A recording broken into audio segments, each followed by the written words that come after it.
Restoration with anastylosis. 7 years after Parmentier's clearing of the temple in 1924, Marchal applied new techniques to the restoration work begun early in 1931.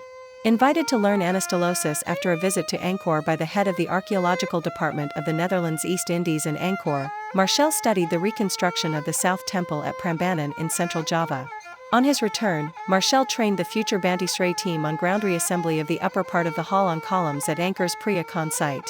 Because of its small size and outstanding sandstone, which facilitated the 5-year campaign, Banteay Srei was chosen as the first temple to be subjected to a large-scale implementation of anastylosis. During this project, the bas-reliefs stolen in 1923 were returned from the Phnom Penh National Museum.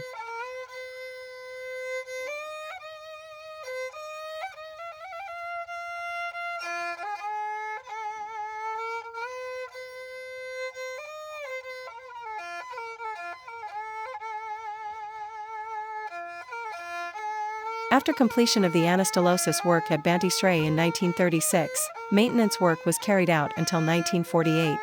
It was halted due to the insurrection of the Lsarak nationalists, and resummed with the launch of a new restoration campaign in 1952, which focused on the boundary stone-posted causeway and side buildings in front of the main complex.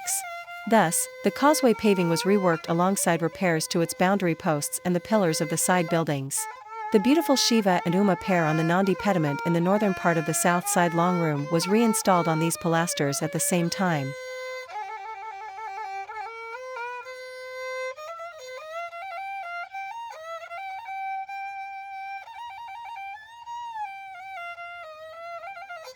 Before large-scale anastylosis was first implemented at Banteay Srei, the restoration of Angkorian temples consisted of propping up cleared structures.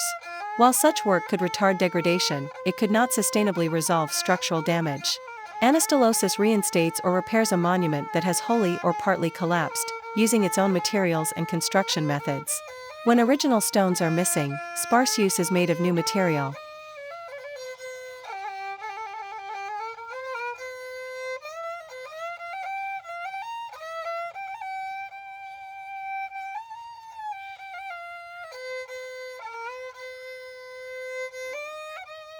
Although a large section of the Banteay Srei tower had fallen, reassembly was made easier by the excellent state of the monument's heavily carved decor. As each stone fit only one location, the initial task was to reassemble these puzzles on the ground. Further restoration began on the South Tower, whose still intact components were thoroughly inventoried.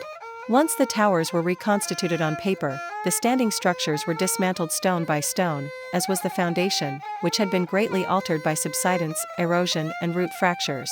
A tamped area was prepared for the pouring of foundation concrete, dismantled, which the upon monument was reassembled. Other structures, including the central tower's antechamber, were rebuilt in the same way.